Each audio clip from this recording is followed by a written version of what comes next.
Hello, survivors. This is Annie, and you're listening to the Starting Over Stronger Divorce Survival and Recovery Show. Today's SOS Survivor's Own storyteller is Natalie. I first met Natalie when she participated in one of the support groups I led on healing from the hidden psychological abuse that so many women are facing. Natalie is now a few years out from her divorce, and I've been enjoying watching her story unfold on Facebook and TikTok, where she is fond of using her amazing creative skills that include music, storytelling, and authenticity. I know she's excited to be here today to talk with us about how much she is savoring her singleness and what her gratitude and peace about this time in her life has given her as she is building a new life she now loves. Welcome, Natalie. Thanks so much for being here. Thank you so much. I'm really excited to be with you today. I'm glad to have you. I love hearing women's stories and hearing what their unique takeaways are from their divorce situations. So let's just start with you telling us a little bit about yourself, where you grew up, where you live now, what you do, your family, pets, hobbies, whatever you want. Sure. So I am 38 years old. I live in Lee Summit, Missouri. I'm basically from the Kansas City area, born and raised here. Went to college in Nebraska for a couple years, moved back. Right now, I'm single and I live with my two wonderful cats, Boogie and Melvin. I call him Mel. All of my family is in Kansas City, so I've got a great job working in human resources. Yeah, I can't think of anything else, but yes. Well, very good. Thank you. Sometime back, I watched a video that you'd posted about all the cool things you're enjoying in your new single life, and it really just inspired me. And I knew it would be a great story for the listeners here on the Starting Over Stronger show, because they're here because they need a word of encouragement or understanding from somebody who's been through what they're going through. And I thought, what better person than you, who's gladly putting all this out on social media, to share with us how much fun and joy life can bring on the other side of divorce. What do you recall from that video? I know you and I spoke about it after I had that moment, and I wondered what you recall from it that you could share with us today about, just the gifts that you are savoring in your single life right now. Yes, thank you so much. Yeah, that video means a lot to me for sure. I made it a while back when I was just feeling really sentimental about how far I've come in my healing since my divorce. So I wanted people who are hurting to see that there is joy in singleness and that there really is joy in finding yourself. The thing that I found is that finding yourself doesn't necessarily mean this grander eat, pray, love, you're out there in the world. And healing is messy, but there's also beautiful things inside of that too. So I kind of wanted to focus some of the things that I had done for myself since my divorce that never would have happened had I not gone through this experience, right? So things like spending time in nature, reconnecting with family that I didn't get to see very much, getting back involved in church, making music again, writing music, doing things that I just was passionate about that I had stuffed down for so long. And once I kind of got through that period of intense pain, I started to find that there is joy in all of these little things. And I just wanted other people who were hurting to see that too. That's so good. I loved everything about it. In fact, I didn't even think of it till just now, but there's probably a way that we can link to that in the episode description. So I'll work with you on that later and see if we can't get that to where the listeners can watch that video if they want to. Technology is not my forte, but we'll see what we can do. Okay. Oh, I would love that. Let's back up a little and give the listeners a little perspective on just what a victory this is. I mean, rewind back to maybe even your childhood or anything, I guess, from your youth, however far back you want to go, that you feel compelled to share, and then tell us the story of, how that led into your marriage, into your divorce. And I may jump in with questions as you go, but I just want to hear what you have to share with us. Yeah, definitely. So growing up, my parents were married until I was about 10 years old. And during that, it was just very tumultuous. Their divorce was very messy. As a result of just various things in my childhood, I developed an extremely poor sense of self-esteem and self-worth. So I thought the world around me saw me as less than, not worthy, and not good enough. And I had trouble feeling like I was never seen. It really resonated and kind of came out in my relationships. And I didn't think that was a thing, that your childhood experiences kind of manifest themselves in your relationships. But that's definitely what happened. So I ended up dating people who didn't really treat me the way that I deserved. And then on the other hand, I would kind of internalize all of that and constantly think that things were wrong with me and I had done something wrong and I was broken. So those toxic patterns just kept repeating themselves. So at the point where I had met my husband, I thought, okay, my ex-husband, I guess, but I thought, I think I was 29 or 30 by that point. And I waited to get married. I'm doing this thing right. But I didn't realize how much unhealed trauma that I had experienced that led me into that situation. So when the marriage ended and I kind of was left with myself and my thoughts, I was really broken and it was a very, very dark time. So I think I probably spent a good 2 years in therapy, in support groups, almost even in survival mode for a really long time. It was very difficult. And if you don't mind, explore some of those things that you had to process through that you mentioned were, those toxic things that you hadn't dealt with about yourself. So sure. One thing that I've always struggled with is my own worthiness. And a lot of times in my marriage, I just felt like I'm not worthy enough to be here. There's something about me that has to be wrong. Why did he choose me? And although there were good things about the marriage, there were also things that we did not know how to take on. We didn't have those communication skills. We didn't know how to set a boundary within our marriage without getting angry about it. And this was on both sides. We just, let's say I had a hurt feeling, he had a hurt feeling. We wouldn't talk about it and we would let it fester. So the things that I tried to explore, when that ended was how do I react to conflict? Because conflict is always going to happen. Relationships are not easy. And the better equipped you are to communicate with the other person, I think the better chance of success you'll have. Sure. But and you also have to have a willingness to do that. So if you're kind of at a point where both partners aren't willing to do the work that it takes to discover, okay, what are these toxic traits that I have? What do I bring to the table? How can we work on this together? Kind of approach it as me and you versus the problem, not me versus you. Yeah. And I had a tendency to get extremely defensive of myself for just random things. And I didn't start exploring those. It took, it really took a while because in the initial stages of divorce, and I'm sure everyone listening can relate to this, but you kind of want to blame the other person because it's easy. So you can sit there and say, well, they did this and they did that. No. I'm hurt. And while that is valid, at some point, I just realized, okay, I'm hurt by the fact that this marriage has ended. I feel lost. But what else is going on? I know there's something else here. And it never had anything to do with him. It was everything to do with me, the environment I created for myself, the patterns that I was repeating and continuing to live those. So therapy, I highly recommend it, ladies. We all need it. Life is hard. Yes, There's no shame in that. Life is hard. And reach out to other people who are in the same boat. When I met Annie, we both were going through divorce at the same time. I was lucky enough to go to a church where we had a divorce care support group. And I learned so many things from her.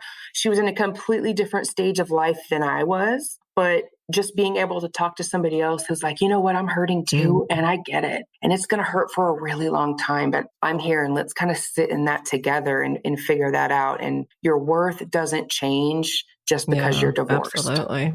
Well, so your marriage was how long? It was about 4 years. And was it one of those where it was good for a while and then it began to decline? Or was it one of those where you knew pretty early on that it was probably not going to go well?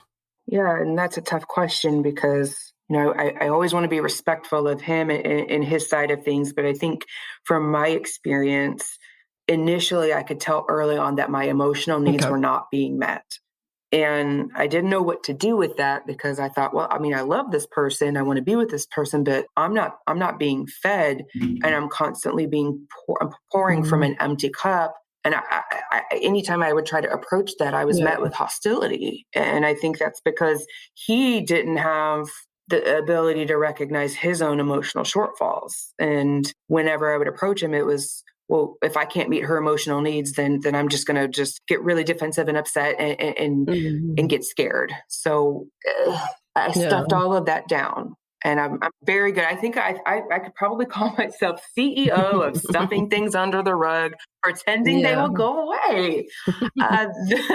The need for my emotional needs to be met kept growing. And when I saw how I refer to myself as an empath. I am extremely emotional. I am sensitive. I feel everything so deeply. I pick up on all of the things that are around me in my situations and my environment. And he was not emotional at all. And several times he would say, I don't have feelings. I don't have emotions. So when you get someone who's extremely emotionally closed off versus somebody who's very emotionally, in tuned, that a lot of that was like oil and water, and it was extremely difficult. So those problems, honestly, they just kept compounding. And although we cared about each other, it was like an explosion waiting to happen. And did you guys tried counseling, or what times of things did you try to work through those issues? Yeah, unfortunately, I had to do the counseling alone. I went through a few different types of counselors just to figure out, do I have depression? Am I just sad because I'm sad and this is my environment? Am I sad because of the marriage? But anytime a counselor would dig in and poke at the bear, I would say, no, that's not it. My marriage is great. Like, you don't know what you're talking about. And I'd be very defensive of that. He just didn't believe in talking out problems outside of the marriage, but he didn't talk about them inside the marriage either. So I didn't really have a place to go to sit with that. And something you said earlier kind of resonated with me. I was trying to think of the name of this teen romance movie. You may know what I'm talking about when I say it. There's this line from it that just sticks in my brain. And I said movie, but it was a book, but I think they made it into a movie. And the line was, "Pain demands to be felt." Do you know what I'm talking about? Mm-hmm. Absolutely. I don't know the movie, but I can resonate with that quote so deeply. And it does. If you don't deal with it in one way, it's going to come out in another. And I mean, I've even seen as a coach, I've even seen that in physical ways, that women who have been in bad marriages for decades, have chronic pain that they can't explain, that they can't treat, that they can't fix medically. And then they go through a divorce and they suddenly don't have that anymore. And that happened to me too. I was in and out of the hospital several times for GI issues. This was I did not. At one point, somebody thought maybe I'm gluten intolerant. Maybe, oh my gosh, so many different things. I didn't realize how trauma can be stored within the body and manifest as different physical conditions. Right. Okay, so you were trying different things, and there had to come a point where you were just like, you know what? Divorce is going to have to be the answer. What was that experience like for you? When was that? Yeah. So I reached a point where one of my therapists finally told me what was going on in the marriage, and for the sake of him, I don't want to say what that is, but there's just some things that happen within the marriage that, I really never thought that I would leave. I thought that, well, God intended marriage to be forever. I can't do this. I can't leave. I care about this person. And we made a promise, we made a covenant under God, like we would always love each other. And I didn't know what to do with that. However, I was not being treated well. And there was a lot of, I would say, emotional abuse that was happening that led me, I would be crying in bed, night after night with my cat just next to me thinking, I think the only creature in the world that loves me is this cat. And that was a very lonely and isolating feeling. And whether he knew that was happening in the marriage, I don't know, referring to my ex-husband, but it's funny because there wasn't a single light bulb moment. It was just a series of small things that kept happening, compounding. And one day we were just out at dinner and I said, are you happy? And he wouldn't answer the question. He got kind of angry. And I said, look, I'm not doing this anymore. Just tell me the truth. And he still wouldn't answer me. And finally I said, I don't really know what to do anymore, because I can either sit here and be treated like absolute dirt every day for the rest of my life, or I can leave. I don't really know what to do anymore. And he didn't really have anything to say. I mean, it was a very crazy conversation, but Hmm. we left it knowing that I was done. Yeah. And so I left and went to my grandma's, and I think throughout the next couple of days took all of my things, moved into my grandma's house. I mean, and we knew. I mean, there was a complete unwillingness to say, I have issues, you have issues, let's open these and unpack together. It just kind of was like, this is who I am, and you either take it or don't. I'm not Mhm. changing. Okay. And when you can't do anything else with that, there's really nowhere else to go Right. but to separate. Yeah. So did you guys separate for a time before a divorce was filed? And did you file or did he, or how did that go? We separated for a few days. I mean, he was, I'll take back a little bit because I think in the beginning I was thinking maybe a couple nights away will make him come back. And when we come Mhm. back to talk, he will just be ready and we'll talk about this. Do we want to get divorced? Do we want to stay Yeah. together? What's our plan? But he came to me with a list of assets and said, here's our assets. I've already written them out. We're just going to approach this like we're just two people getting a divorce. I know it's hard, but I wasn't Mhm. prepared for that. So I knew at that point he was done. Okay. So I guess I Yeah. don't have a choice. And I immediately took all my things and stayed with my grandma for a few weeks. But I think I filed within the next month or so. I mean, it wasn't long, Mhm. before I realized that we needed to do this. So yes, I filed first. Okay. I didn't think you were going to say that after you said he came with a list of assets. I thought he sounds like he's in the driver's seat, but you still had to do the filing, huh? Well, in some small way, for me, that was me taking my power Yeah, back. And I absolutely have it is. my dad and my dad and my stepmom are to thank for that because they really stepped in to be a huge support for me and Mhm. helped me find a divorce attorney, a good one. And yeah, they walked me through every step. Yeah. Well, that's exactly where you needed to be and what needed to happen and it's a hard Mhm. reality, but you got there and like I said, we started by talking about this video that you made and how, you really have discovered the real Natalie. And I know it was hard work. You had to dig deep. You had to cry a million tears. You had to push yourself to get out of your own way. You had to invest in allowing others to speak into your life. I heard you say a Mhm. therapist. I know you probably let me coach you a little bit and Mhm. just be your Yes. friend and love you through it all and help you through it all because nobody can do this on their own well anyway. And you had to define some big visions for your life and figure out how you were going to get there one day at a time. And that's really what starting over stronger is all about. So Natalie, I appreciate so much, you sharing from such a place of both vulnerability and strength. I do have a few questions for you, and I thought it would be kind of interesting for the listeners to kind of just pull all this together, put this together with their own stories, so they can learn how to savor their singleness too. So my first question for you is, was there a light bulb moment for you when you shifted from grieving the loss of your marriage and any regrets you had from that, and maybe even feeling sorry for yourself, to this decision to live and savor the life that you have now? Yeah, very good question. So, to be honest, no. And that's okay. Some people, some people do have that. For me, it was all of these small, insignificant things that started adding up to where one day I kind of looked back and thought, "Oh my gosh, I'm actually doing this. Wait a minute." I'm finding a network of people who love me. I'm surrounded by hope and happiness. And as sad as a divorce is, it can't be the end of my story. So Right. little things like getting back into church, that was probably the best thing I ever did was just going to church and feeling the love of God and the love of of friends who never met me, who were willing to walk in the pain with me, willing to understand that I'm still going to hurt, but I'm kind of going through a really big transformation here. So Yeah.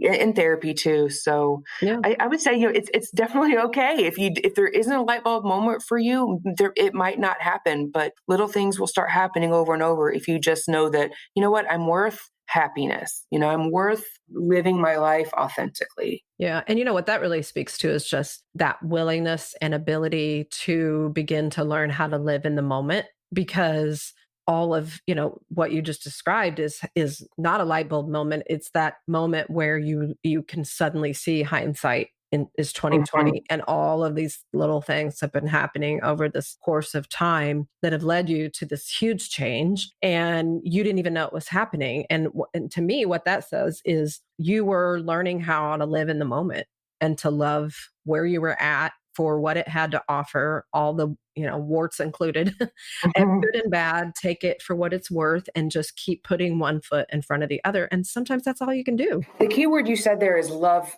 I think something like love yourself where you're at. And I actually, every day, almost daily, I'd write that in my journal, love myself where I'm at. So if the only thing I could do in the beginning was maybe take a shower that day and go back to bed, great. I'm going to love myself because you know what? I took a shower. Eventually that list started growing. Love myself where I'm at. Okay, maybe I backslid a little bit today and I cried for a while. Maybe I got sad, but I'm human and I'm going to love myself where I'm at. And don't expect you to be farther on in the process than you think you should be. That'll really mess with your head.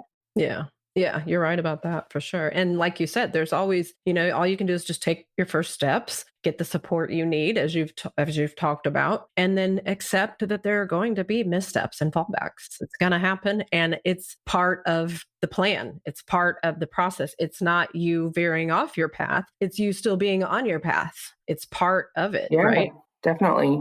So how do you deal with the limiting beliefs that I'm sure you have, because we've talked about them and I have them, and so does everyone who's been through any kind of abuse recovery? The old stories, the tapes, as they sometimes are called, that replay in your head, and you're just kind of some force is trying to suck you back into victimization. How do you deal with that? In therapy, I actually learned a really good way to deal with this because it's so easy to get stuck in that and replay these things, especially in women who kind of get out of a toxic situation will know. They're like, wait a minute, I'm going to get out and heal myself. And then they're just going to go on and give everything that I always wanted to the next person. And where does that leave me? That's the tape that's stuck and just it replayed daily. And what that tape was, I had to say, okay, well, what am I really saying to myself here by thinking this? What I'm saying is I'm not worthy. Yeah. But then I had to ask myself, who told me that?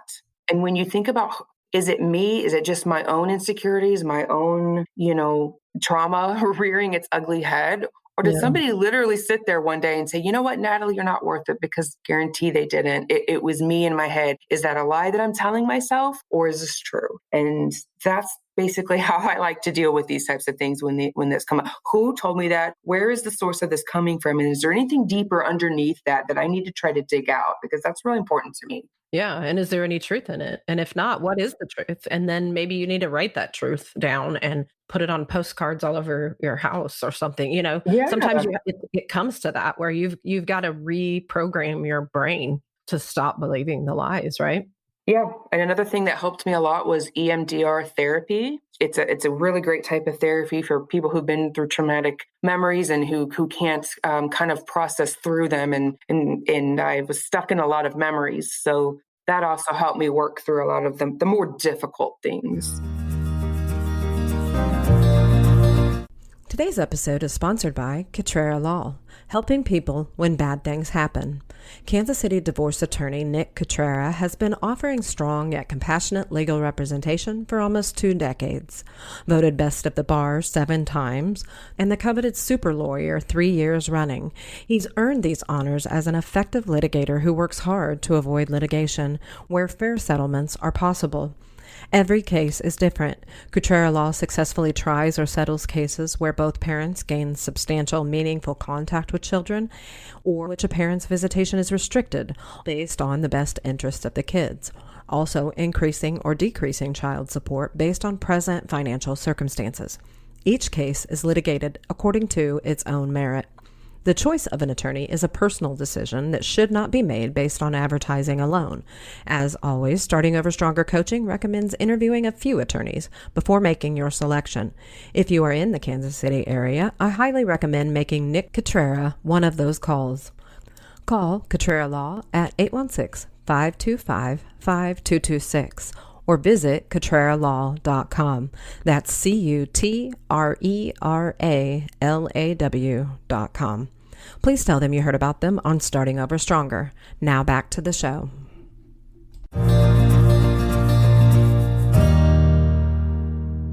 Right. And same for me. And I talk about EMDR all the time. There's actually another form, kind of a newer form of it called ART, which is accelerated reprocessing therapy. And it works on the same premise, and it's basically doing the same thing, but I don't know, science. Yeah. They figured out a way to make it all happen faster. So sometimes what EMDR would take 6 months to accomplish or 3 months, you might get in 2 to 3, 4, 5 sessions with ART. And it's really the same kind of process. And I like to explain it to people like this. Your brain is like this big filing cabinet. And like any filing cabinet, there's folders, and those folders have labels. And what our brain wants to do with the information that comes into our lives and the experiences that we had is to figure out where to put those in the filing cabinet. And they sometimes get misfiled. And if you get Mhm. you have a traumatic experience and it gets put in the wrong file, it will keep getting triggered when it shouldn't be. And it's not that you want to necessarily try to pretend like it never happened to you. It is a reality in your life, whatever that thing is, but it doesn't need to have a grip on you emotionally so that other things that are happening in your life that are somehow reminding you of that thing because they're in the same folder in your brain filing cabinet. Basically, what EMDR does is take that misfile out of that folder and put it in the one it's supposed to be in at the back of the filing cabinet, because it's a reality. It's there and it happened, but it doesn't need to be associated with all of these other more benign things that are going to continue to happen in your life. And it's nothing short of a miracle, if you ask me. I mean, I can define my life by pre-EMDR, or post-EMDR. I really can, because everything that happens to me is processed totally differently than it was before. Same here, 100%. And you're the one I actually learned about this from in the beginning. And then when my therapist decided to talk to me about it and bring it up, I before she could even get the words out, yes, I'll do it, because if it means that it can help me heal, absolutely. And that's a wonderful way to explain it. I always struggle with that, so you did a great job. Well, because it's just so weird. People just can't wrap their minds around it. And what people don't understand, they naturally don't trust. And Yeah. so I try to make it like just as simple as possible. This is just how your brain works. And that's how my therapist explained it to me. And it's just really always resonated with me that it makes perfect sense that that's the way it happens. Trauma gets put in the wrong folder and it needs to be refiled. And that's what EMDR does. And then really, truly, life looks different after that in ways that you really can't define. In a lot of ways, it just happens. Yeah, So, exactly. well, so your story about, just coming to know yourself better has a lot to do with the types of activities that you put in your life in place of what you were doing and had been doing when you were married. And just thinking about some of those things, and then also just thinking about other things that with other clients that I've worked with that have been very helpful for women to do with the extra time that they find as a single person. And so I thought I would just throw some out, and then you can give me your experiences back as well. So Definitely. This is the fun part. yeah. So the first one is spending time outdoors. I love spending time outdoors. I can't get enough of it. What about you? Most people who know me know I'm not exactly the outdoors type, but I will say I took a trip to Utah right after things had kind of gotten bad and I left the marriage. So I visited a really good friend of mine from childhood, and we went on a little bit of a hiking thing. And it's so beautiful in Utah. And there is something very cathartic and healing and just relaxing about being in nature. That I did not know existed before I kind of was forced to do things out of my comfort zone. It's wonderful. I encourage everyone to spend as much time out in the world as they can. Absolutely. You just breathe differently. You do. It's just fresh, and it just seems like it slows the clock down almost. Mm-hmm. Yeah. So another one is kind of finding your creativity, whether that's maybe playing in the kitchen, coming up with new recipes, discovering that you actually have talent in the kitchen. Or maybe it's not the kitchen. Maybe it's like music for you, I know, was one thing. Maybe it's revisiting something that you did as an after school activity, or, something like that as a kid that you forgot all about. Was that the case for you with the flute? Oh, yes. And I'm going to probably light up thinking about this because this means the world to me that I dug my flute out for the first time in 13 years. And, God's kind of funny the way he works because he kind of just places things in my life. And my high school band director, who I've always been close to, took over the community band for the town that I grew up in and reached out. And I'm like, yes, I want to join. I wouldn't have been able to do that before. So I Yeah. dusted my flute out. I joined the community band. And not only did I do that, but I started writing my own music. I was recording videos, like fun little Christmas ditties and, other requests, Disney. I'm not like an amazing musical person, but I'm pretty good. And I was able to kind of put these things together and have fun with it. It was Mhm. amazing. Yeah, I like watching your little, I don't know if they're YouTubes or TikToks or whatever they are. They come up on my Facebook, and I watch them and enjoy your music, your musical talent. I love it. Yeah, and over the quarantine when we got locked down last year, I started writing music, which I didn't even know that I could do. I would hear a song and think, well, it would be really cool if my band could play that, but it's not, Mhm. there's no music for full band for this. So I would start doing it myself. And I actually made my first arrangement and we were going to play it in our band, but then, we kind of all got shut down. So when Yeah. things go back to a little bit, more of a normal routine here and we can kind of get back together with band, we're actually going to play this song that I wrote myself. I mean, Oh, arranged that's it and awesome. did 100% on my own. And it was a complete labor of love that I worked really hard on. I'm so proud of. That is so cool. One thing I think of a lot is that creativity is really squelched when we are in survival mode. Like, Mhm. it's just a part of our brain that doesn't work when we're just trying to survive. And that survival might be physical, but it more likely is emotional, psychological, mental. And when we get out of that and we're just living life the way we're supposed to, all of a sudden we see this creativity emerge that we maybe didn't know was there, or maybe we did, when we were younger and we just didn't realize we were living without it for a long period of time. So it's really cool to watch all the different ways that comes out, in culinary, music, and so many other things. One thing that I noticed that I was doing a lot of was more reading and watching documentaries and shows about different things. I went and got my DNA test done so I could see what my heritage was. And one of the predominant bloodlines, I guess, whatever you call it, for me was Great Britain, British. And I was like, okay, and then all of a sudden I was interested in all of these documentaries and shows on Netflix and stuff where they're talking with British accents.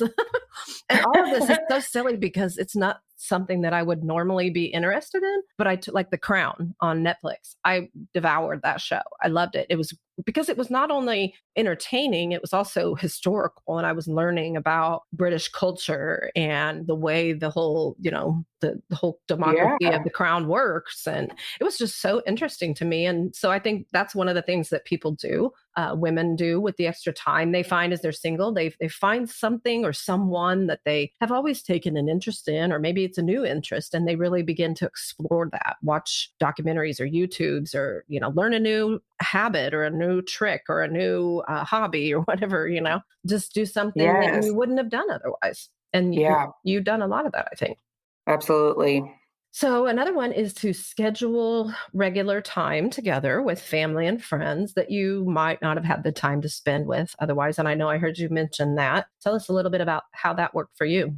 This actually worked out pretty cool because, well, I've always been close with my mom. We live close together and everything. My grandma, she's passed now, but at the time I really actually needed the 6 weeks that I lived with her, before I moved into my own apartment. But the really special thing for me is really kind of getting close to my dad and my stepmom because we spent a lot of years where we just really weren't close and we didn't have, that close connection. And through the divorce, through leaning on them, through realizing like how much they love me, where I was able to kind of like heal a lot of things that I had been missing with my relationship with my dad. And I keep in regular contact with him now. We send funny texts and I am so grateful. I really don't know that I would have.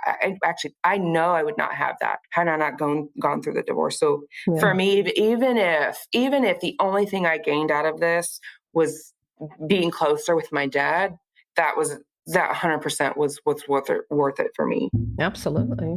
Yeah. Yeah. Well, so another tip would be to volunteer for an organization that you feel passionate about. That might be a role in your church that you've kind of had your eye on. That may be something in your community. I know one thing I did was, and it was some time ago that I did it, but I really have a passion for just helping women, period. And I got involved with the Rachel House organization and did just a variety of different things for them. And sometimes that's just a donation, but sometimes it's getting involved with one of their other efforts or what have you, just to help women who are in a situation, where they're afraid and they don't know what they're going to do, an unplanned pregnancy. And so that, having that extra time would allow you to be able to do something like that. If there's an organization like that you feel passionate about, maybe it's the homeless, maybe it's Hope House, abuse recovery for women. It could be so many different things. I've even heard of people doing more with like the pet projects that they adoption Yeah. and stuff. Just really getting involved with a rescue organization or something like that. Did you do any kind of volunteering with anything? What I did was join the creative arts team through my church because I love to sing. I love to be with other people and make music, as you probably already know. But I started serving with them and, serving my church and being there for them and worshiping together. It just filled my soul in a way that I cannot explain. Through my church, also, we do things like Love KC, which is an event where we go out in the city and just kind of spruce things up for people, help build things, do landscaping, things like that. So yes, I mean, I definitely, if you can get involved with, there's something so beautiful for me about when I'm hurting, when I can just kind of step down and help somebody else, because helping them heals kind of a part of me that's broken. Yeah, So sure yes, does. volunteering is excellent. Yeah. And connecting spiritually, that's really what you're talking about. Yeah. Maybe this time during and after your divorce is a great time for you to dive deeper into what you believe and to really try to explore that a little bit more than maybe you have been able to or wanted to before. Yeah, for me, it was being involved in my church, seeing how all the amazing ways that kind of God turned my situation and worked it for good. Yeah. And to know that there are people out there that have heard my story and have benefited from it. I mean, even if one person can get a little bit of hope Yeah. from what I have to say, then I'm glad. I'm glad that I got that opportunity. Yeah, absolutely. And, another thing is have some fun. Go out and do Oh things yeah. that are fun that you wouldn't have done before, and don't be so self-conscious about things. One of the things that I saw was dance, and I've done more dancing since my divorce than I ever have before. I think I knew the electric side before, but I didn't know it real well. I've learned it. I know it. I can do all the line dances. I'm ready for the next family wedding or reunion, right? Yeah. I mean, just let loose, have fun, enjoy life, right? Yes. So I am a complete goofball. I am that friend that will do anything and everything to embarrass myself if it means that it will make somebody laugh. That was a huge part of me that was stuffed down in a lot of my relationships. Multiple people that I had dated have kind of stuffed that part of me down. I mean, so, during quarantine, I put on a banana costume and walked to the mailbox at my apartment complex to see if I could get a reaction out of people. Or one of the things I did, and making myself laugh, it comes pretty easy, but now it's actually really fun. And I kind of think of ideas to entertain myself, especially in quarantine. So I made a video. This one you can't post, but it was, it was me doing a bunch of different musical instruments that I'd made up around my house and singing to Toto's Africa and just laughing so hard that I couldn't even handle it. I was like, why am I making this? Because I want to laugh and I want to be goofy and I want to be there. Making people laugh is one of the greatest things for me. Yeah. So that goofiness and the ability to 100% be myself and not afraid if somebody's like, what on earth is Natalie doing? Because people who know me know that they're going to expect weird things. Those things, for you, it was dancing. For me, it was like, I'm just going to be my odd self and put that out there for the world. So that was wonderful for me to finally feel that. Embrace your weirdness. Yeah. We're all weird in different ways, Yes. right?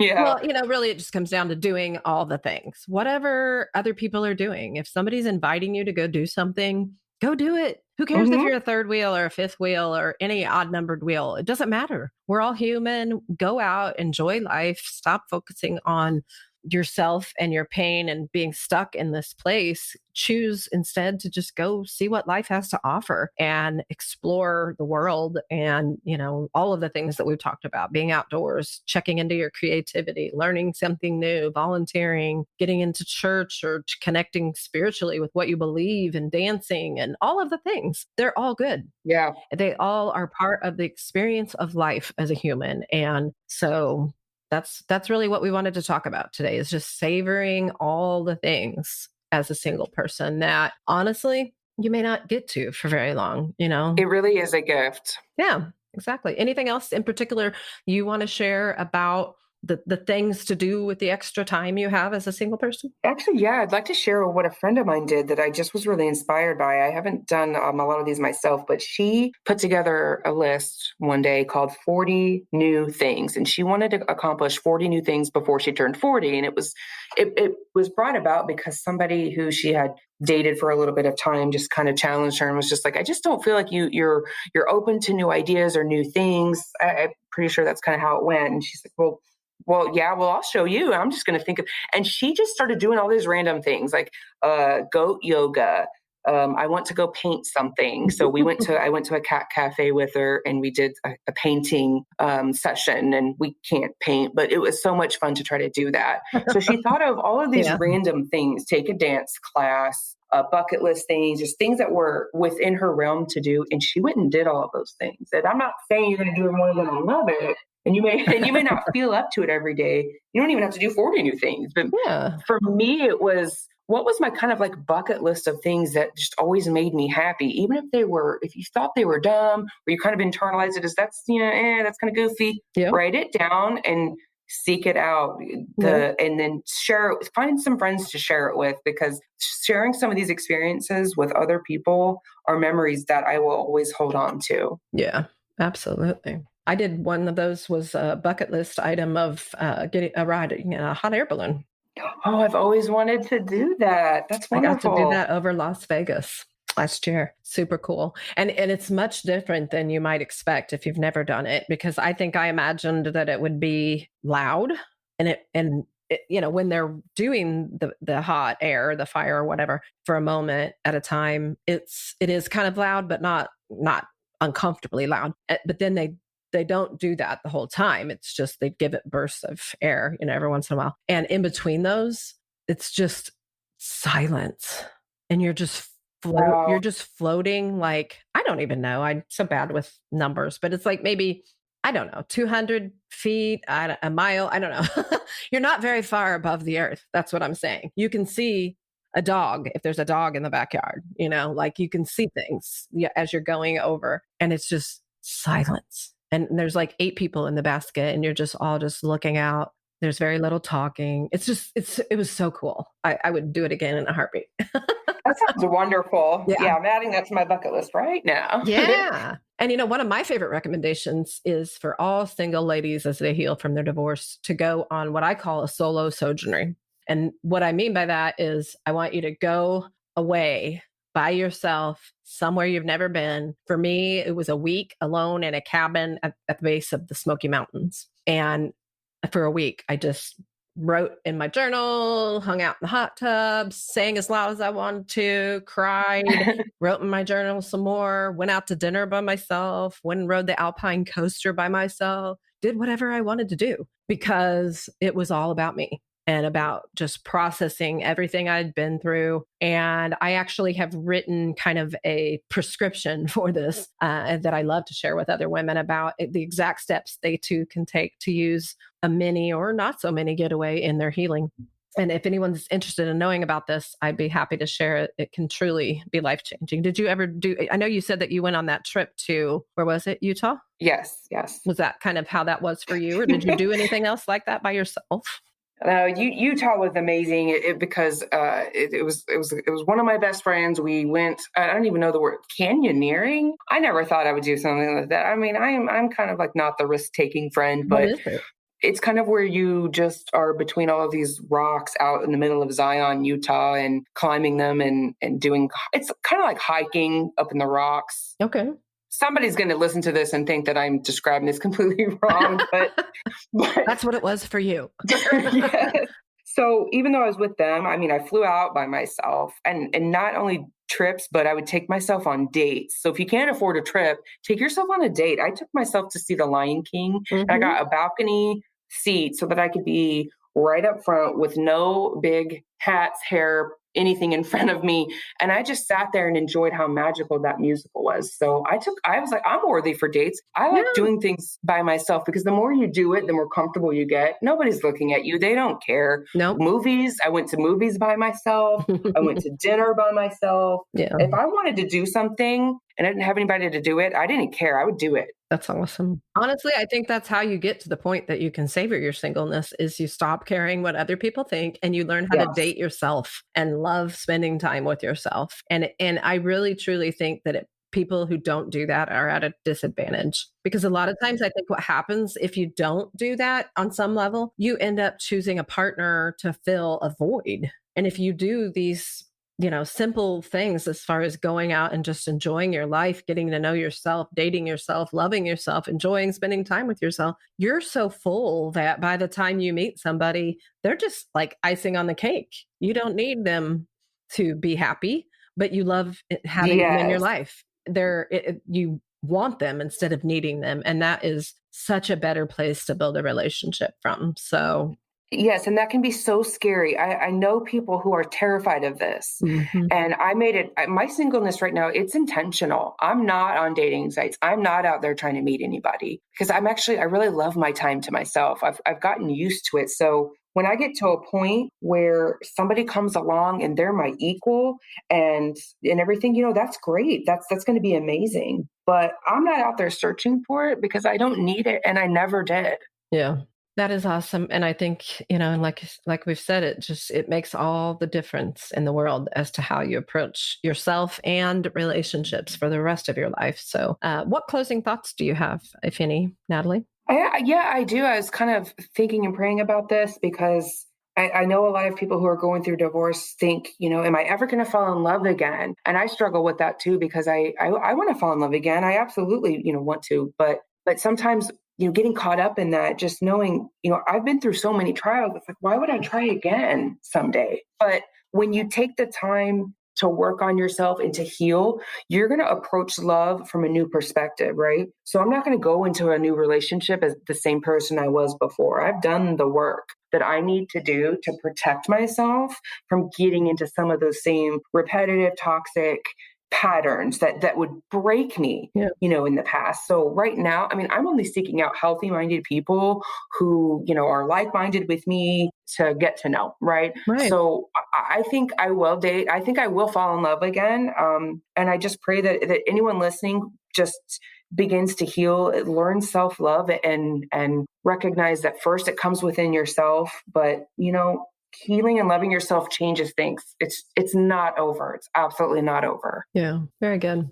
I agree. Well, thank you again, Natalie, for being here. And listeners, I hope you've enjoyed this challenge to look at your aloneness as solitude instead and to choose gratitude for what you do have. And instead of focusing on what you don't have or what you wish you had, most of our lives as women, we are consumed with taking care of other people, an ex-husband, a child, a parent, even friends and church members and coworkers. We give, give, give. And then the kids grow up or the marriage ends and a new life begins. And this is most likely a very short period of time in your life when you look back on it from, your senior years. You're going to see just how short this time period was. And you're going to be able to experience what it was like to embrace it and to savor it. And before you know it, life will take another turn and your life will be full again with another mate or who knows what else, right? Because life is constantly Yeah. changing. So just try to look at it that way. And, just as always, if you have questions, you want to talk about this more, you want to explore this topic, or if you're interested in divorce coaching or divorce real estate coaching consulting, you can email me at Annie@startingoverstronger.com. I also love to get emails with your requests for topics to hear on this show. And I have a quick announcement. Starting soon, I will be offering group divorce coaching in addition to private. And that works by just you, me, and up to to 11 other women walking your same journey through divorce, meeting weekly to talk about anything and everything related to your divorce. You can send me an email if you'd like to know more about that. You definitely don't have to trudge through your divorce alone, lost, and overwhelmed. You can divorce well and then learn to live well and make some friends along the way. If you need more personalized attention, of course, I do offer private coaching for divorce and life transition to walk alongside women to help you make wise and logical decisions through your divorce with the support of a coach and my team of resources and a host of tools. I love helping women through this season of their lives because I've been there and I came out of it in a way that I feel proud of and I have no regrets about. And I want you to experience that too. I want you to love the life that you live after divorce. And I've made it my life's mission to create a network of support services to help you do exactly that. So please reach out if I can help. You can book a discovery call as my gift to you at startingoverstronger.com, where you can learn more about that. And remember, wherever you are in your divorce process, if you're still deciding, if you're surviving, or if you're trying to learn how to thrive again, Starting Over Stronger coaching, real estate consulting, and podcast are here with the help you need as you divorce and the hope that you're looking for as you are starting over stronger.